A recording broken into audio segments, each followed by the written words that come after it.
E eu espero que, se você nessa noite chegou aqui indeciso, que esta palavra venha contribuir juntamente com os louvores que já foram cantados e com a leitura que foi feita, enfim, tudo aquilo que tem acontecido, que você possa abrir seu coração e ser ministrado pelo Espírito no seu coração, na sua alma, nessa noite, em nome de Jesus.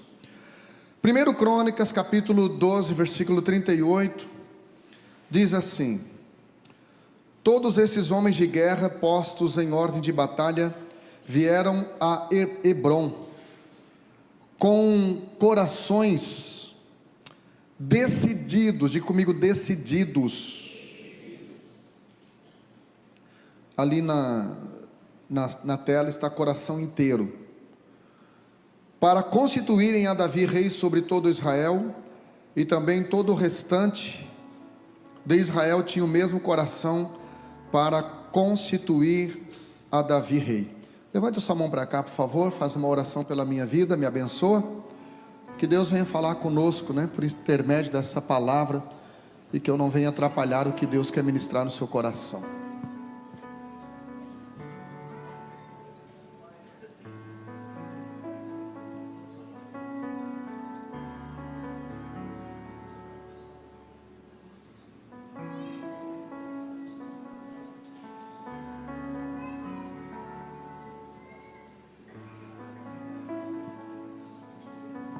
Amém, glória a Deus. O tema da minha mensagem nessa noite é como tomar decisões.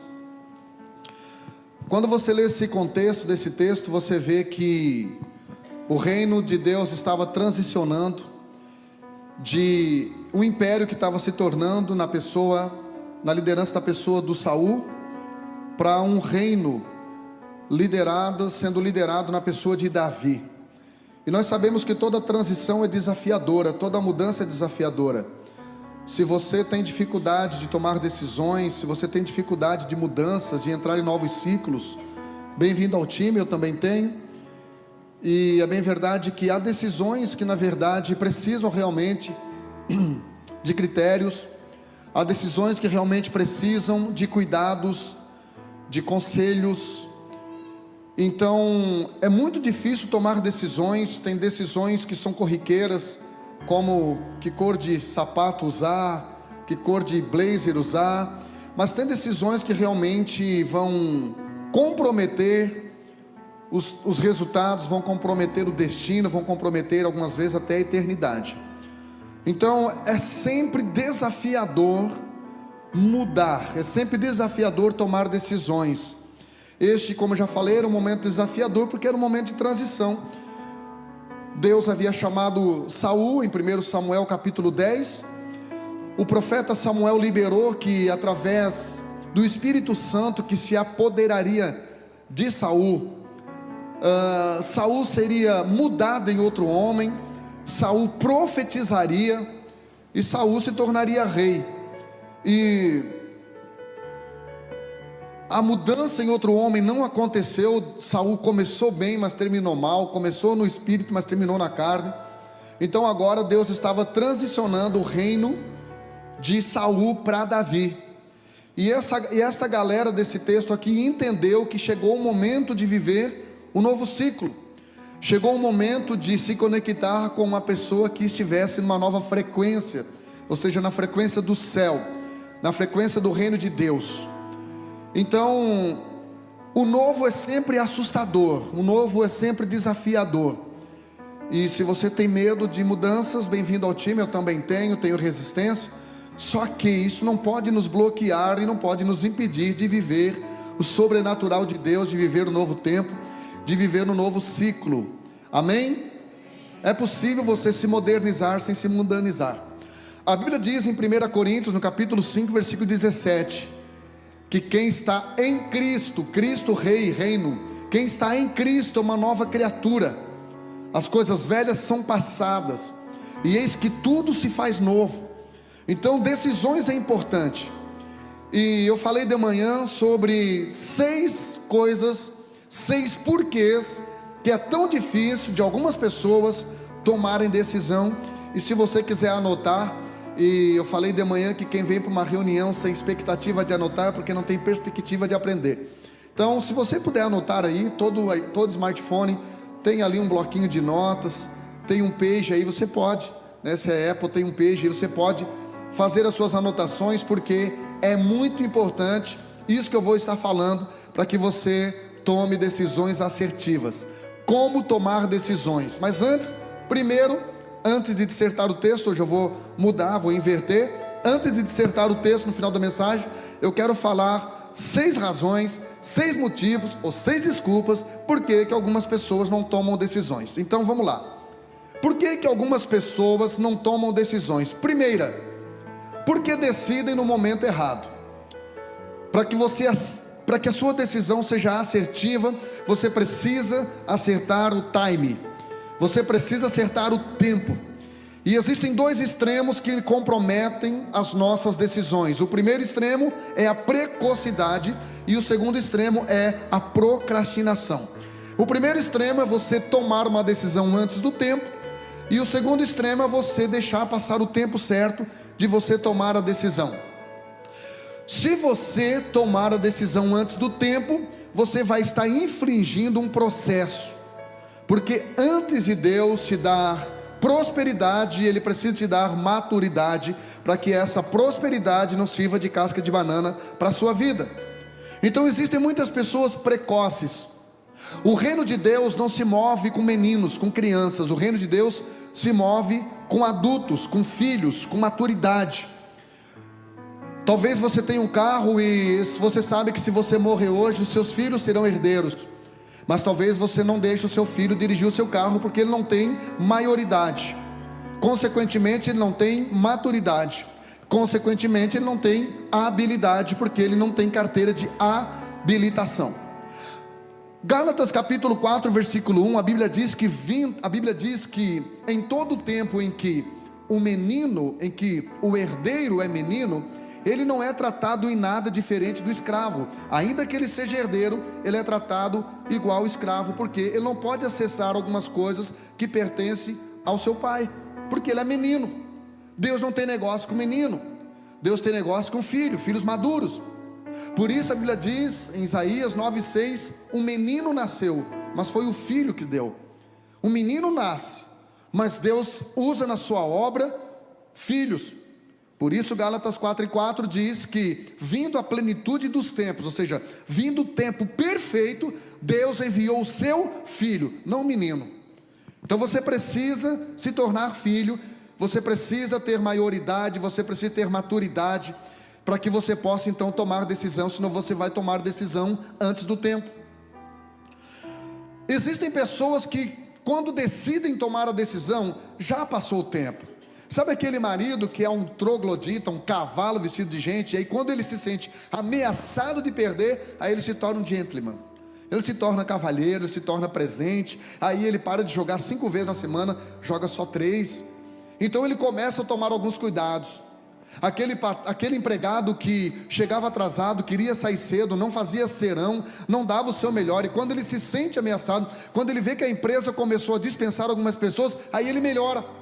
Só que algumas vezes essas decisões são tardes demais. Jeremias capítulo 8, versículo 20, o povo de Deus disse o seguinte: o povo de Deus disse: olha, passou a cega, findou o verão, e nós não fomos salvos. O que o povo de Deus estava dizendo: nós deixamos passar o tempo da colheita, nós deixamos passar o tempo de nós colhermos, e nós deixamos passar a oportunidade. Existem oportunidades que têm cabelo comprido, mas existem oportunidades que só tem franja, você precisa pegá-la de frente. Então, para você tomar uma decisão, não deixe passar o tempo, mas também não tome essa decisão antes do tempo, porque então você vai comprometer a sua decisão. Segundo lugar, porque algumas pessoas não conseguem tomar decisões, porque decidem com base na opinião dos outros. Existe pessoa que a Maria vai com as outras. Existe pessoa que qualquer pessoa, qualquer opinião, qualquer palpite lhe tira do foco. Existem pessoas que não conseguem ter opinião própria. Eu chamo essas pessoas de crente chuchu. Você cozinha no leite, fica branco, cozinha no feijão, fica preto. Elas não têm identidade. Elas não têm identidade. Elas vão conforme o ambiente. No ambiente pentecostal, ela é pentecostal. No ambiente tradicional, ela fica friazinha, parecendo um iceberg. Diga para alguém do lado, e seja você, irmão. Sabe aquele bebezão com 40 anos, que qualquer decisão que vai tomar, vai lá pedir opinião para o papai e para a mamãe? É o Quicão, né? A dona Florinda está lá, tesouro, vem cá, super proteção. Aí o tesouro não tem responsabilidade.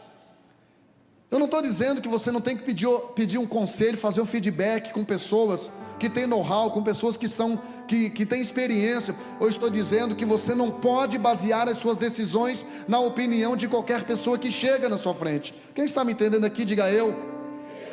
Marcos capítulo 15, versículo 15 está escrito: então Pilatos, querendo agradar a multidão, liberou Barrabás e mandou açoitar e crucificar Jesus. Pilatos querendo agradar a multidão. Queridão, se você quiser ser o lindão lá da empresa, o legalzão, sabe quantas pessoas você vai levar a Cristo? Nenhuma. Você vai dançar conforme a música, você não vai ter opinião própria sobre ideologia de gênero, você não vai ter opinião própria sobre adultério, sobre prostituição, sobre vício. Você precisa ter opinião própria, você não pode. Quando a gente quer agradar a multidão, a gente sacrifica o Salvador, a gente sacrifica Cristo, a gente sacrifica a nossa intimidade com Jesus. Diferente de Pilatos, Paulo em Gálatas capítulo 1 versículo 10 disse assim: olha, eu não quero agradar aos homens. E Paulo diz, porque se eu tivesse tentando agradar os homens, eu não seria salvo, eu não teria como agradar a Deus. Eu não estou dizendo que a gente tem que ser indigesto, eu não estou dizendo que a gente tem que ser grosso, a gente tem que ser sal. Diga para alguém do lado de você: é sal, mas não grosso. Sal fino, sal querido, sal leve, com a comunicação não violenta. Você pode ser legal, você pode ser agradável com as pessoas. A Bíblia diz que Samuel, ele crescia e se fazia agradável tanto aos homens quanto a Deus. Você não precisa ser uma pessoa grossa, uma pessoa ignorante. Agora, você não pode querer agradar a todos. Você precisa ter identidade, você precisa entender quem está falando ao seu coração, e você precisa tomar as suas decisões, em nome de Jesus, amém? Terceiro lugar, porque algumas pessoas não conseguem tomar decisões, porque decidem com extremos, são extremistas. São pessoas que, em primeiro lugar, elas tomam decisões quando elas estão muito tristes. É por isso que a galera enche a cara, para esquecer a tristeza. Por isso que a galera vai para o bar. Por isso que a galera fuma maconha. Churururu.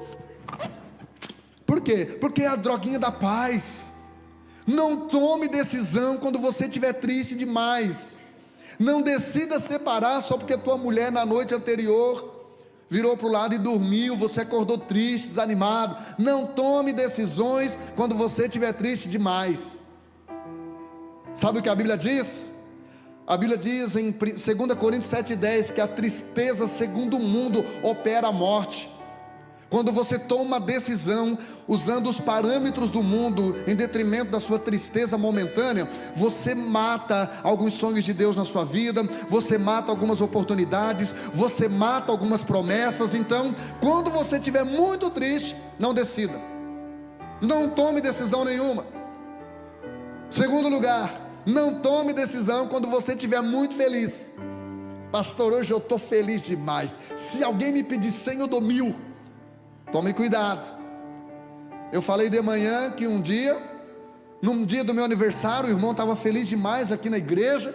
Chegou para mim e disse: pastor, está aqui o meu G-Shock, Deus mandou te dar. E eu fiquei feliz demais, irmão.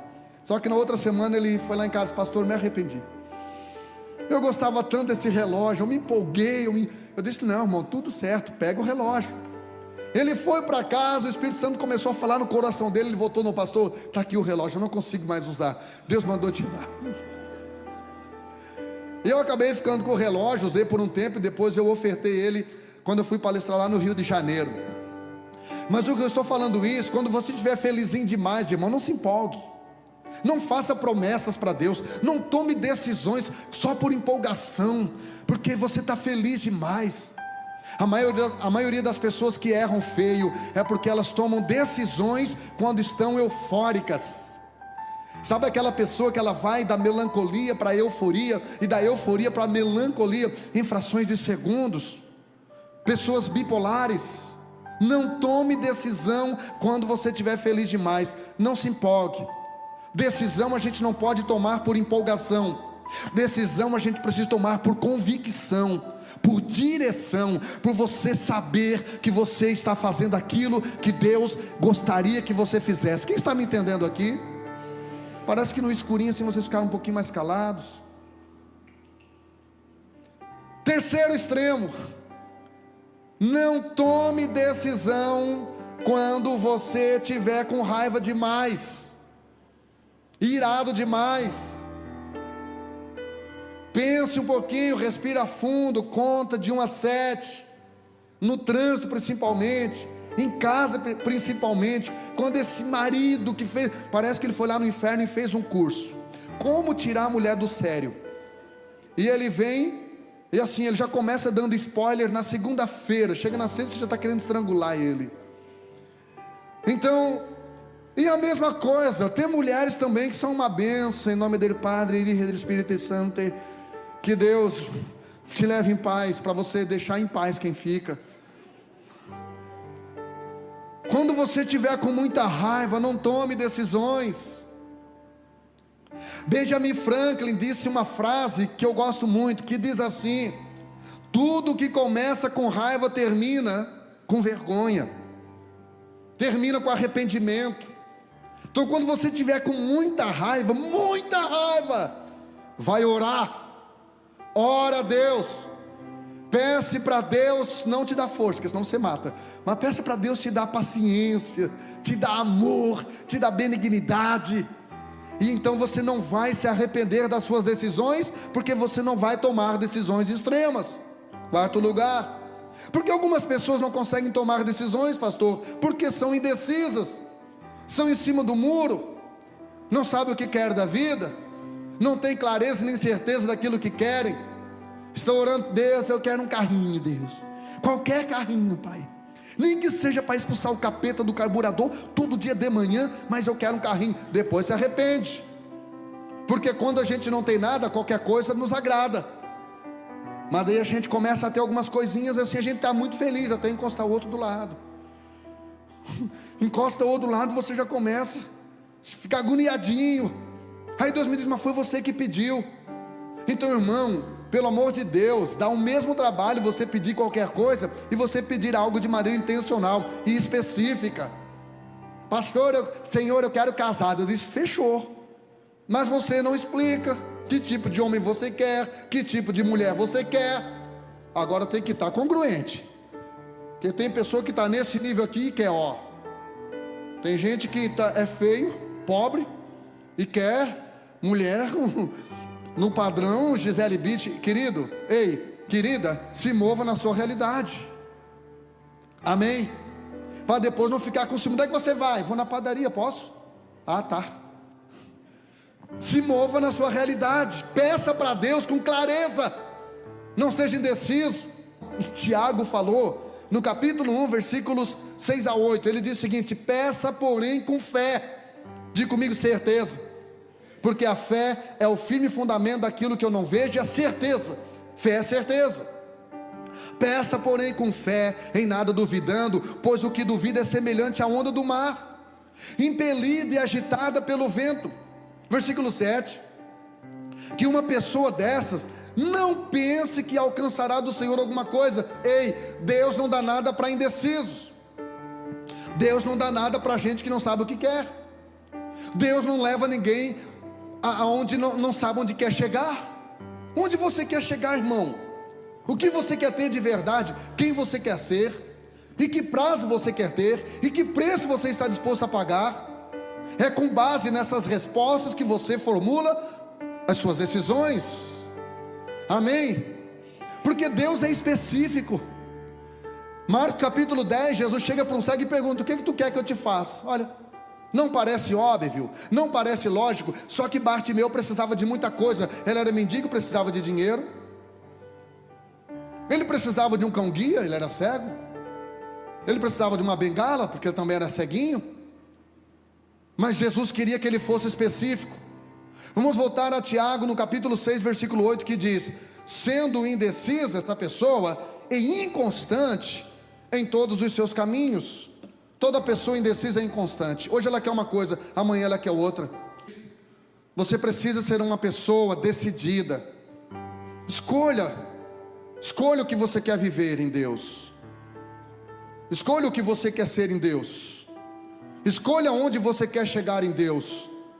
Escolha o que você quer realizar com Deus. E se você viver sem escolher nada, só lamento. Deus não vai te dar nada. Quando eu comecei a ser específico com Deus, irmãos, Deus começou a me abençoar. Deus começou a me abençoar. Quinto lugar, por que algumas pessoas não conseguem tomar decisões, pastor? Porque elas não querem correr risco. Se você não quer correr risco, irmão, seja um mendigo, um cachorrinho do lado, sarnento, mochilinha nas costas, você não vai correr risco nenhum. Só anda pelo acostamento, nem risco de acidente você vai correr. Agora pergunte para um grande empresário os investimentos altos que essa pessoa fez. Hoje veio um casal lá de Criciúma, conheci a igreja. Depois ele perguntou para mim ali embaixo: pastor, como é que vocês fizeram para chegar nessa estrutura? Eu disse: correndo risco. Eu estava de boa lá na Divinéia, irmão, 200 crentes, igreja lotada, tinha 200 cadeiras, tinha 200 crentes. Diga para alguém do lado: Deus te dá o peixe do tamanho da sua frigideira. Aí tem muita gente que quando pega um peixe grande, corta um pedaço para caber na sua frigideira. E eu estava lá de boa, já estava pensando em ir para o culto de branco, porque eu pensei que eu estava no céu. E de repente Deus olhou para mim e disse: rapaz, tu está muito confortável. Tem muita gente nessa cidade sem Jesus. Tem muita gente que precisa ser alcançada. Você precisa sair dessa zona de conforto. Aí a gente veio para cá, inauguramos dia 6 de novembro. Mês que vem agora vai ser o nosso aniversário de 7 anos. Isadora Pompeu vai estar cantando. Vai ser bênção de Deus. Aí olha só, queridão, aí a gente veio para cá e inaugurou dia 6 de novembro, glória a Deus. E do dia 6 de novembro até o dia 6 de fevereiro, nós aumentamos 100 membros, aleluia. E dia 6 de março veio a pandemia, glória a Deus. Porque a Bíblia diz que o Senhor é meu pastor e nada me faltará. Nem pandemia vai faltar. Não vai faltar nada, nem doença. Não vai faltar nada, nem desemprego, nem problema. Porque são essas coisas que constroem a nossa humildade, o nosso caráter. E o melhor de tudo, a nossa dependência a um Deus todo-poderoso. E aí, meu irmão, a emissora do Satanás começou a dizer: fique em casa, fique em casa, fique em casa. E eu com uma dívida de quase 100 mil reais aqui na igreja. E o Satanás começou a dizer: para de dar comida para pobre, não dá mais comida, dá uma segurada, você está numa pandemia. E pela graça de Deus, irmão, quem é decidido sabe que para onde Deus aponta, Ele paga a conta. Para onde o que Deus planeja, Ele maneja, em nome de Jesus. E a gente não ficou nem um mês, em 2 anos, de dar doação de alimento para as famílias. E depois disso houve uma unção de crescimento nesta casa. Houve uma unção de crescimento. E eu tenho orado para que a tua vida seja próspera. Eu tenho orado para que Deus abençoe a sua empresa. Eu tenho orado para que Deus te promova no seu emprego. Eu tenho orado para que Deus libere sobre você as promessas que há em sua palavra de crescimento financeiro, em nome de Jesus. Então, queridão, você precisa entender algo. Existem pessoas que não querem correr risco, não querem assumir responsabilidade, tem medo do fracasso. Quem tem medo do ridículo nunca experimenta o extraordinário. Quem está sempre na sua zoninha de conforto, irmão, nunca desfruta dos milagres de Deus, porque os milagres de Deus são desafiadores. O milagre de Deus nos leva, antecipadamente nos levam ao extremo da dependência dEle. Você precisa entender isso. Então não fique com medo. Se você precisa tomar uma grande decisão, procure pessoas que estão onde você quer chegar. Procure pessoas que têm know-how, mas procure pessoas espirituais que não se movem no racional, que não se movem no normal. Procure profetas. Pastor, parece que está na Bíblia. Segundo Crônicas, capítulo 20, versículo 20: crede em Deus e vocês estarão seguros, mas crede nos vossos profetas e prosperareis. Se você acreditar nessa palavra desse profeta nessa noite, você só não prospera se você não quiser. Se é para aplaudir, aplauda como crente aí. Sexto lugar, por que algumas pessoas não tomam decisão? Porque são pessoas reagentes. Deus não tem negócio com pessoa reagente, porque a pessoa reagente, ela só reage quando ela se sente ameaçada. Pessoas reagentes, elas só reagem em momentos de emergência. Existem pessoas que só funcionam de forma emergencial, deixam as coisas indo até chegar no extremo de quase perder, e aí então elas agem. E aí elas estão esperando, pastor, eu estou esperando Deus agir, eu estou esperando Deus fazer o milagre, eu estou esperando Deus agir. Diga para alguém do lado: Deus não age, meu irmão. Diga: Deus reage. Deus reage quando você age. E quando você agir e Deus reagir, por favor, interaja com Deus. Interaja com Deus. Uma vez o Luciano falou algo que eu achei, que eu peguei para a minha vida. Ele disse: pastor, Deus tem abençoado a minha vida. Deus tem abençoado a minha vida, eu estou satisfeito, estou feliz, mas não estou conformado. Se Deus abrir outras portas, melhores e maiores, eu entro por elas. Eu peguei essa chave para a minha vida, irmão. Eu peguei essa chave para a minha vida. Eu estou muito feliz, eu estou muito satisfeito com a nossa igreja. Mas se Deus, irmão, quiser dar aquele hectare ali atrás para a gente fazer uma catedral para 10 mil pessoas, a gente vai entrar por essa porta. Se tiver que a gente encostar carreta aqui na frente para distribuir alimento para a cidade toda, nós vamos entrar por essa porta. Se Deus abençoar para a gente botar centro de reabilitação para homem e para mulher, nós vamos entrar por essa porta. Diga comigo assim: eu não quero muito. Diga: eu só quero tudo. Porque a Bíblia diz: porque todas as promessas de Deus. Quantas promessas? Porque todas as promessas de Deus, não é do homem, não é de falso profeta, não é de bajulador. Porque todas as promessas de Deus tem nele quem? Em Jesus, o amém e o sim, e por ele o amém, para a glória de Deus. O final do texto: por meio de nós. Deus vai cumprir promessa na sua vida por meio de você. Então seja inteligente, aprenda a tomar decisões, saia de cima do muro, não procrastine, não seja precipitado, não entre em qualquer porta, ore antes de tomar decisão. E tem decisão que você não precisa nem orar, porque Deus já está mostrando que é fria. Chuta que é macumba, Deus já está mostrando para você que não é de Deus. Então nem decida, nem vem: pastor, o que tu acha? Irmão, pelo amor de Deus, nós estamos lidando aqui com gente madura, amém? Então, gente, você não pode ser um reagente, você tem que ser um agente. Você não pode apenas reagir às circunstâncias e emergências. Eclesiastes, no capítulo 12, versículo 1, está escrito, naquela versão tradicional que a gente pregava nos congressos de jovens: lembra-te do teu Criador nos dias da tua mocidade. Deixa eu falar para você uma versão mais atualizada, na NVT, nova versão transformadora, diz assim, Eclesiastes 12:1: não se esqueça do seu Criador nos dias da sua juventude, honre-o enquanto você é jovem, antes que venham os tempos difíceis. Os tempos difíceis virão para todos. Os tempos difíceis virão para fiéis e não fiéis, para dizimistas e não dizimistas. Os tempos difíceis virão para pessoas inteligentes e pessoas incautas. Os tempos difíceis vão vir para todos. A diferença é como esses tempos difíceis vão nos encontrar. Então seja agente, não reagente. 1 Crônicas, capítulo 12, versículo 38. Existem aqui alguns passos para você tomar decisões. E eu gostaria que você prestasse muita atenção e deixasse o Espírito Santo ministrar na sua vida. Deus não trouxe você aqui para ouvir qualquer coisa. Eu não ia pregar esta mensagem, eu estava com outra mensagem prontinha, irmão, decoradinha, não ia ser preciso nem abrir a Bíblia.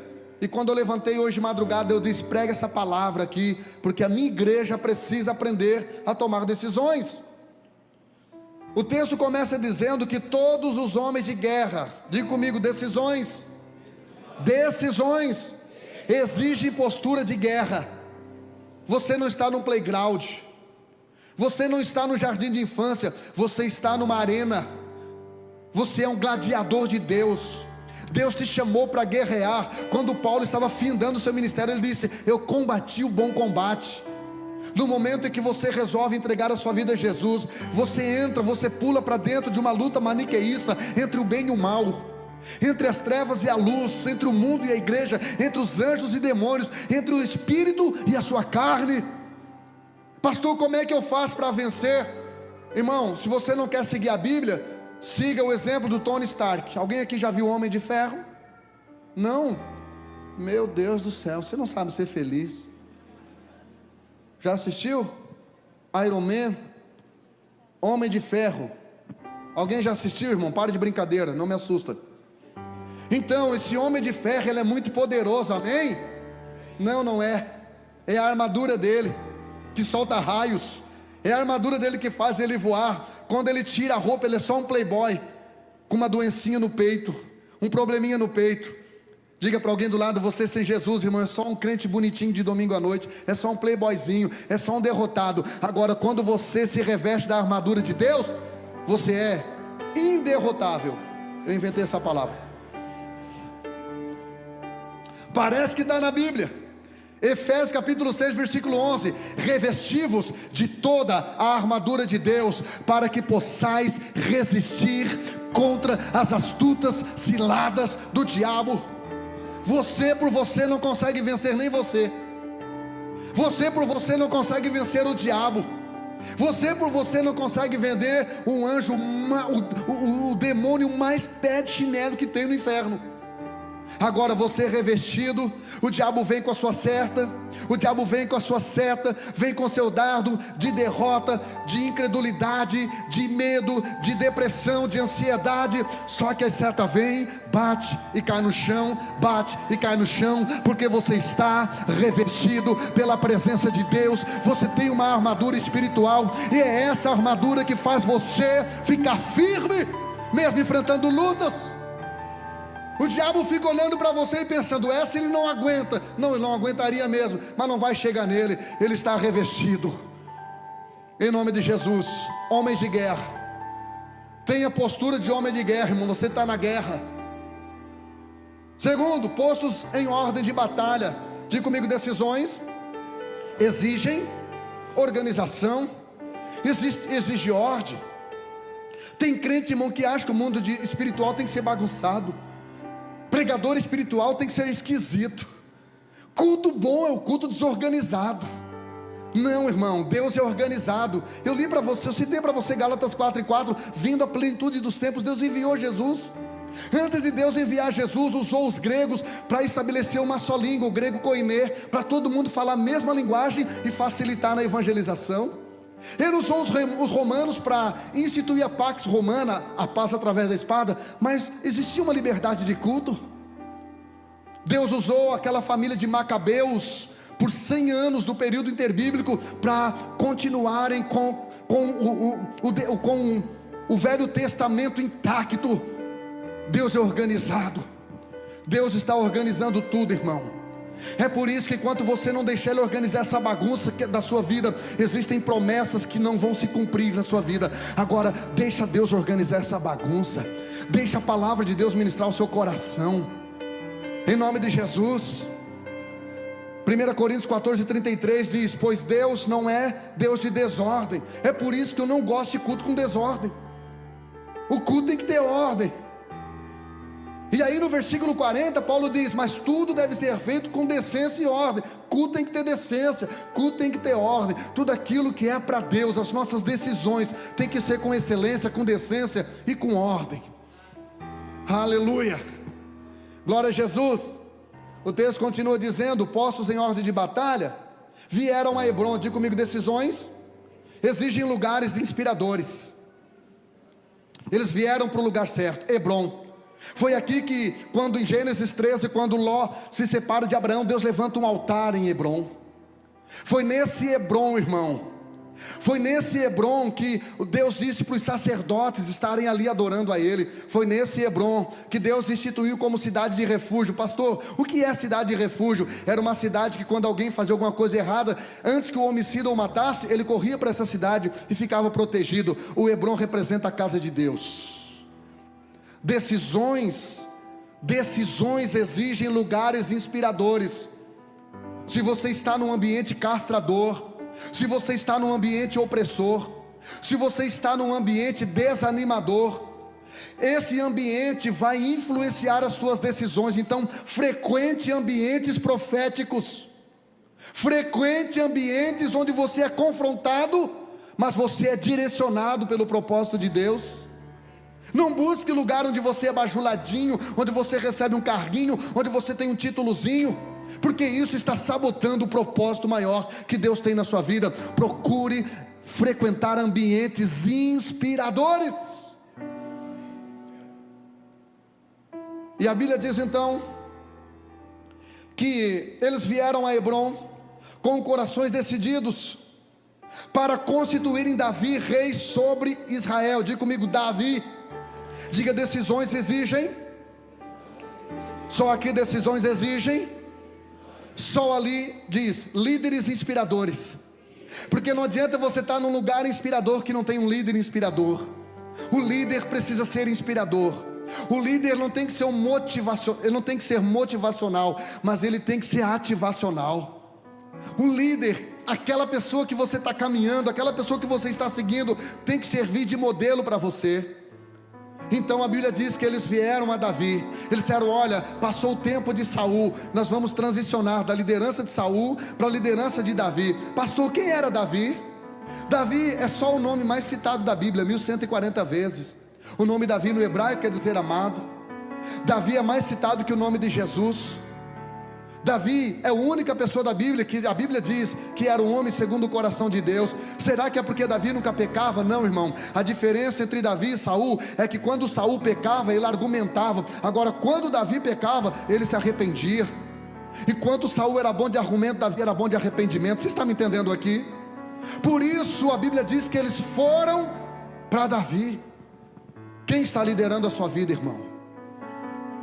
Pare de falar mal do seu líder. Se você fala mal do seu líder e você fica debaixo dessa liderança, você também está fazendo parte da gangue, você também está fazendo parte da quadrilha, você também queria uma tetinha para mamar. Você precisa ter caráter, você precisa saber que tipo de gente você está seguindo. A Bíblia diz, irmãos, que havia uma profecia para Josias, e essa profecia disse, daqui 351 anos vai nascer um homem chamado Josias, e 350 anos depois nasceu Josias. Agora olha o que a Bíblia diz em 2 Crônicas, capítulo 34, versículos 1 e 2. Olha o que a Bíblia diz. Tinha Josias 8 anos de idade quando começou a reinar. Imagina, irmão, um líder com 8 anos de idade. Imagina um rei chegando de patinetezinho, de skatezinho, para reinar. E a Bíblia diz que ele reinou 31 anos em Jerusalém. Como que um menino de 8 anos consegue ser rei durante 31? Sabe por quê? Porque ele tinha conselheiros, ele tinha pessoas adultas que dirigiam a vida dele. Com quem que você está andando? Quem está sendo o seu conselheiro? Aí olha o que a Bíblia diz. Tinha Josias 8 anos de idade quando começou a reinar. 31 anos reinou em Jerusalém e fez o que era reto aos olhos do Senhor e andou nos caminhos de Davi seu pai. Fala para mim, irmão, Josias era filho de Davi? Claro que não. Josias era filho biológico de Amon. Só que Amon morreu precocemente com 27 anos de idade. Deus o matou porque era um rei descompensado, era um líder descompensado. Então por que a Bíblia diz que Davi fez o que era reto e andou nos caminhos de Josias andou nos caminhos de Davi seu pai? Sabe o que a Bíblia está me ensinando aqui, irmão? Que quando você não tiver alguém biologicamente da sua família em que você possa se espelhar e se inspirar, procure outra pessoa, procure um líder, mas não dê desculpa para você não tomar decisões. Ai, pastor, eu sou assim porque o meu pai brigava comigo, meu pai me chamava de feio. Mas você era feio. Mas o meu pai me chamava de burro. Não, você era inteligente, mas agia como burrinho também. Então, se você não pode olhar para o seu pai, se modelar no seu pai, se modele na minha vida, se modele na vida do seu pastor, ou de qualquer outro pastor aqui da casa. Busque um modelo inspirador, busque uma liderança inspiradora, busque alguém que possa servir de paradigma para a sua vida. Se você quer ser um bom marido, se inspire em alguém que é um bom marido. Você não pode usar isso como desculpa. Por último, a Bíblia diz que todo o restante de Israel tinha o mesmo coração. Diga comigo, coração. Diga, decisão exige coração. Então, tenta ver o que fala aqui dentro. Pastor, como é que você faz para tomar decisão? Eu procuro conselheiros, eu faço feedback, eu converso com uma galera, mas eu sigo o meu coração. Pastor, e como é que você sente que é Deus que está falando? É que geralmente as decisões, quando Deus está falando, eu tenho perda no começo. Esses dias um irmão disse: pastor, como é que você sabia que era Deus que mandou você dar o seu relógio para o Kevin? O seu Apple Watch de R$2.000 que você tinha e estava pagando ainda. Como é que você sabe que foi Deus? Eu disse: porque se fosse o diabo, ele mandava eu roubar o relógio de alguém.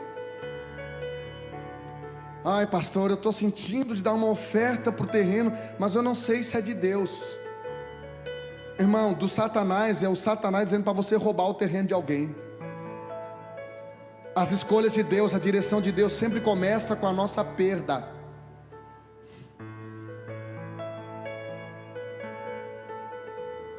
Quando Deus falou para eu e minha esposa da nossa casa, começou com a perda. As coisas de Deus sempre começam com um desafio. Olha aqui para mim, gente. O seu sucesso não depende das coisas que você conquista. O seu sucesso depende das coisas que você está disposto a renunciar para seguir uma direção de Deus. Deus vai falar ao seu coração. Aliás, Deus já está falando ao seu coração. Mas às vezes a gente está tão agitado que a gente não escuta Deus. E Deus não berra, Deus sussurra. O Elias achou que Deus ia falar através do fogo, porque ele era o profetinha do fogo. Deus vai falar através do fogo. Não, irmão, nem do fogo e nem do trovão. Deus falou através da brisa. Então você precisa estar com seu coração sensível a Deus. Você precisa estar prestando muita atenção, porque Deus não grita com ninguém. Você só precisa gritar com quem está longe de você ou não está querendo te ouvir. Quantos me estão me entendendo aqui? Então a Bíblia termina dizendo o quê? E todo o restante de Israel tinha o mesmo coração. Decisões exigem uma equipe. Existem muitas pessoas que não estão conquistando porque estão querendo conquistar sozinhas. Pastor, mas eu estou conseguindo controlar o sonho que Deus me deu. Então isso prova que esse sonho tem sido tão pequeno. Porque tudo que Deus nos dá, irmão, de verdade, exige outras pessoas nos ajudando. Quem está me entendendo aqui? Sabe essa equipe, essa banda que você viu tocando aqui? Você só vai ver ela mês que vem, porque tem 4 bandas aqui. Sabe esses diáconos que serviram a ceia aqui? Você só vai vê-los mês que vem, porque tem 4 equipes de diáconos. Porque eu tenho entendido, irmão, que eu não posso ser o faz tudo aqui na igreja. Eu preciso permitir que Deus coloque cada pessoa na minha vida para poder me ajudar. E são pessoas que são boas naquilo que eu sou ruim. São pessoas que são fortes naquilo que eu sou fraco. Deus disse para Pedro: ei, joga a rede para o lado direito. E a Bíblia diz que se Pedro não chamasse outros barcos para ajudar, ele perdia o seu barco e a sua rede. Tem muita gente perdendo a bênção porque quer desfrutar da bênção sozinho.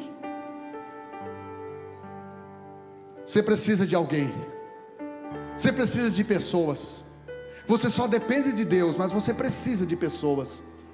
Deus tem conectado pessoas excelentes na sua vida, mas por falta de atenção ou de orgulho, talvez você tenha deixado passar a oportunidade.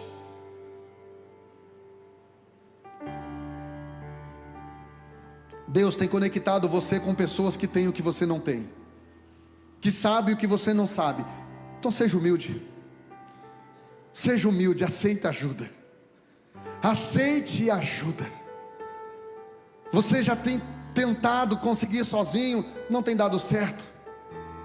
Não tem dado certo. Você já tentou do seu jeito quantos anos? Quanto tempo? Vai continuar? Vai ficar teimando?